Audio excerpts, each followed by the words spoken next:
Hello friends मोर ये छोट blog को आपन को बहुत वेलकम। मो सान भाईर मैरेज अच्छी से आम दुई भौणी आमर दुई झी शॉपिंग रे बाहरी थिलु। एठी मो कोल ता झील ता कोल मो झील बसिकी केमती जेलस फील कराउछन्ती दुई जन को देखंतु। बाटर किछि मंडा पिठा मिलगला तो से ताकू भी टिके खाइके एंजॉय करदेलु। फाइनली आम मार्केट रे पहुंची गलु।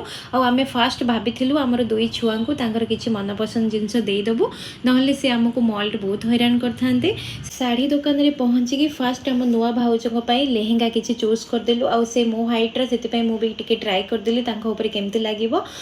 फाइनाली जो मोर टाइम आसला मो भाईर रिसेप्शन आ मैरेज रे कौन पिंधि बहुत गुड़ाए साड़ी कलेक्शन देखिली किसी भी मते भल लगुन आउ किसी भी ट्राए कली मो उपरे। आपण मते कहिबे मो उपरे ये साड़ीटा केमती लगुची। आ मो भौणी भी तापाई सुंदर सुंदर कलेक्शन रो साड़ी भी देखिला आउ चूज भी कला। मार्केटिंग परे आम दुई झील को बहुत भोक लगुला से भुवनेश्वर सबुठ फेमस स्ट्रीट फूड एरिया रे आम छुआ मानक किछि खोईदेलु। जदि आपन को मोर पिंधिथिबा कुर्ती भल लगुची तार लिंक भी मो ऊपर टैग कर देइछि। नेक्स्ट ब्लॉग रे देखा हबो। रहूची बाय बाय।